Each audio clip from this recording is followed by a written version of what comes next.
Jack the Ripper.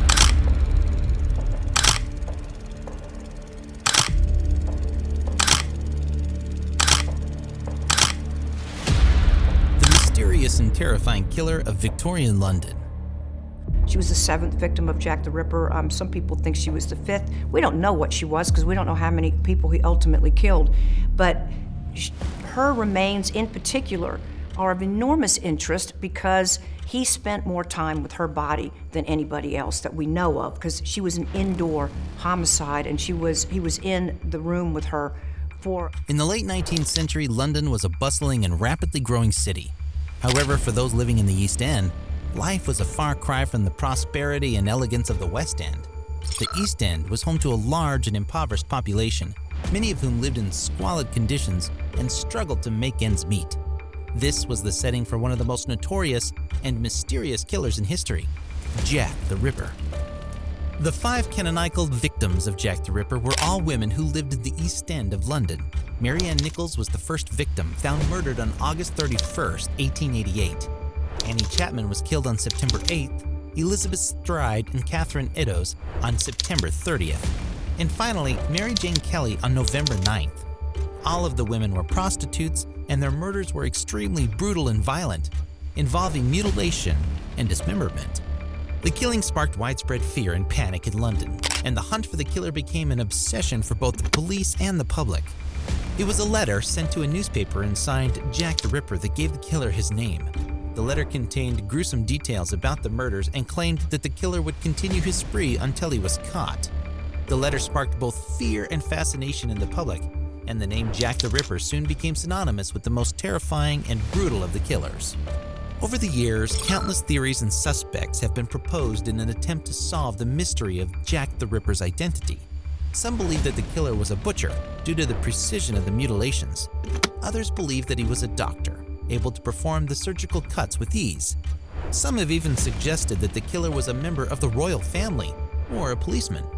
In recent years, some have even suggested that the killer may have been a woman. Despite extensive research and modern forensic technology, the case remains unsolved to this day. So why does the case of Jack the Ripper continue to fascinate and terrify people all over the world? Perhaps it is the brutal and mysterious nature of the killings, or the fact that the killer was never caught.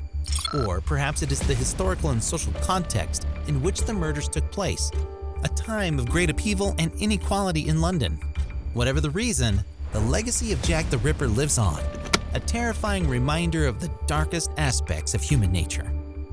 Sit back because we are now discussing bone-chilling murder mysteries. Before that, hit the subscribe button if you haven't subscribed already. The Somerton Man, the mysterious case of Adelaide's unidentified body. It's fantastic to see this man, an unknown man on a beach, now has a name. He now has a family. He now has a place.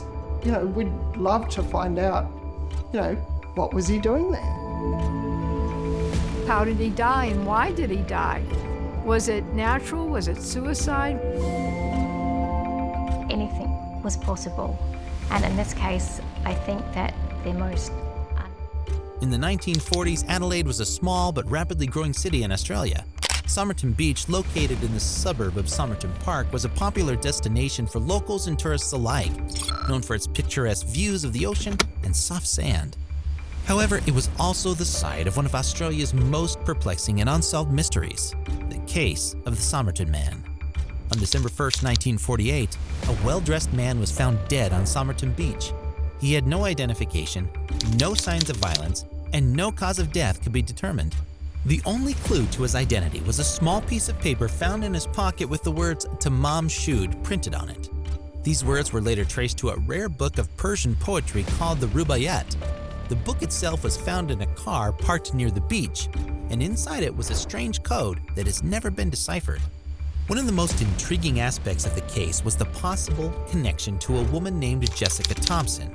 A phone number was found inside the book, and when it was traced to Thompson, she denied knowing the Somerton Man. However, when shown a bust of the man's face, she reportedly acted suspiciously and quickly ended the conversation.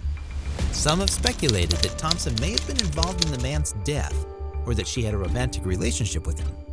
Despite extensive investigation and public appeals, the case of the Somerton Man remains unsolved to this day. DNA testing has been performed on the man's remains, but no matches have been found. The mysterious circumstances surrounding his death, as well as the possible involvement of Jessica Thompson, have only added to the intrigue and fascination surrounding the case. The Somerton Man remains a haunting reminder of the mysteries that can sometimes exist in the world around us.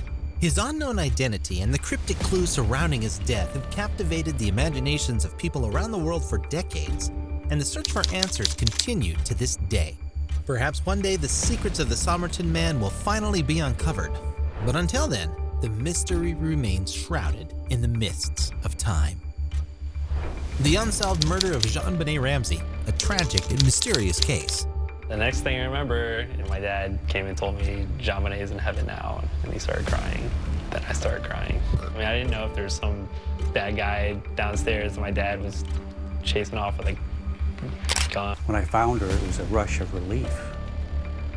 And then, of course, within moments, I realized that she probably was dead.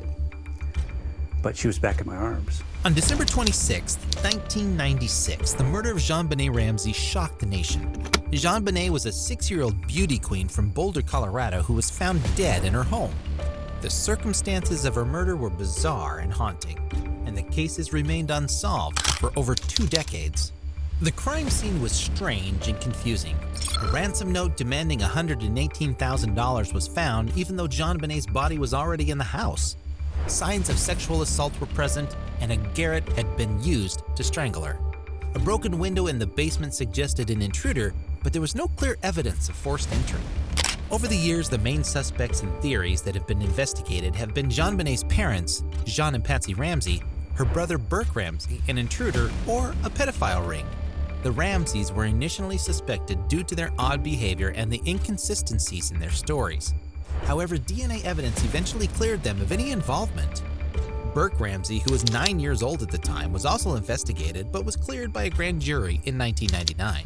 The intruder theory has also been widely discussed, with some suggesting that an unknown person broke into the house and murdered JonBenét. Finally, some have proposed the possibility of a pedophile ring being involved, but there has been little concrete evidence to support this theory. Despite DNA evidence, handwriting analysis, and multiple grand juries, the case of JonBenét Ramsey remains unsolved. The Boulder Police Department has received criticism for their handling of the case, with some suggesting that crucial evidence may have been mishandled or overlooked. The case has also been sensationalized by the media, with various theories and speculation causing confusion and misinformation. The tragic murder of JonBenét Ramsey remains a haunting reminder of the dark side of human nature. Despite the passing of time, the case remains unsolved, and the mystery of what really happened to JonBenét continues to captivate and perplex people around the world. The mysterious and terrifying legacy of the Zodiac Killer. The call is taken by Vallejo Police Dispatcher Nancy Slover, and the caller speaks in a very low, monotone voice and describes where 2 bodies can be found. He also states that they've been shot with a 9mm Luger, and before he ends the phone call, he also says, "I also killed those kids last year." California, in the late 1960s and early 1970s, was a time of social upheaval and cultural change. San Francisco, in particular, was a hub of counterculture and activism, with a vibrant arts and music scene. However, this idyllic atmosphere was shattered by a series of brutal murders committed by a mysterious and elusive killer known as the Zodiac. The confirmed victims of the Zodiac Killer were David Faraday and Betty Lou Jensen, who were killed in December 1968, Darlene Ferrin and Cecilia Shepard, who were killed in July 1969, and Paul Stein, who was killed in October 1969. All of the murders were marked by the Zodiac Killer's signature method of attack, a gun. The Zodiac Killer taunted the police and media by sending a series of cryptic letters and codes that claimed responsibility for the murders and included clues to his identity. It was these letters and codes that gave the Zodiac Killer his name. The letters were written in a distinctive style with misspellings and peculiar grammar. The codes were often complex and difficult to decipher, adding to the air of mystery and intrigue that surrounded the case. Over the years, numerous theories and suspects have been proposed in an attempt to solve the Zodiac Killer case.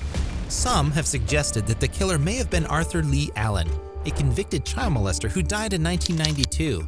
Others have pointed the finger at Ted Kaczynski, the notorious Unabomber, or Earl Van Best Jr., a man with a criminal history who claimed to be the son of the infamous killer. Despite advances in modern cryptography and DNA testing, the case remains unsolved to this day. The Zodiac Killer's ability to evade capture and remain anonymous has made him a source of fascination and terror for people around the world. The case has inspired books, movies, and television shows, but the true identity of the Zodiac Killer remains a mystery. The legacy of the Zodiac Killer is a haunting reminder of the darker side of human nature. The fear and uncertainty that he caused in the 1960s and 70s continues to reverberate today, as people grapple with the question of how such a heinous crime could remain unsolved for so long. The case of the Zodiac Killer may never be solved, but it will always be remembered as one of the most perplexing and disturbing cases in the annals of true crime. Despite the passage of time and advances in forensic technology, these cases have remained unsolved, shrouded in mystery and intrigue. Each case has its own unique set of circumstances, but they all share a common theme of senseless violence and loss of life. The victims were all innocent people who were taken from their families and communities without warning, leaving a lasting impact on those who knew them and those who have been captivated by their stories. The impact of unsolved murders on the victims' families, communities, and society at large cannot be overstated.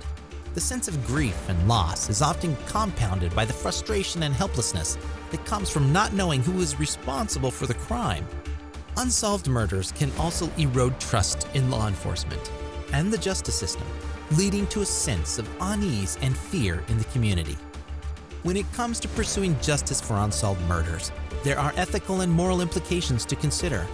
On one hand, the pursuit of justice is necessary for closure and for holding those responsible accountable. But on the other hand, the privacy and closure of the victim's family must also be respected, and the pursuit of justice should not come at the expense of causing further harm to those who have already suffered. So this was it, guys. That was all about today's video. We hoped you liked the video. Don't forget to tell us in the comments which mystery you find most disturbing. If you enjoyed the video, subscribe to our channel for more such content. See you in the next video.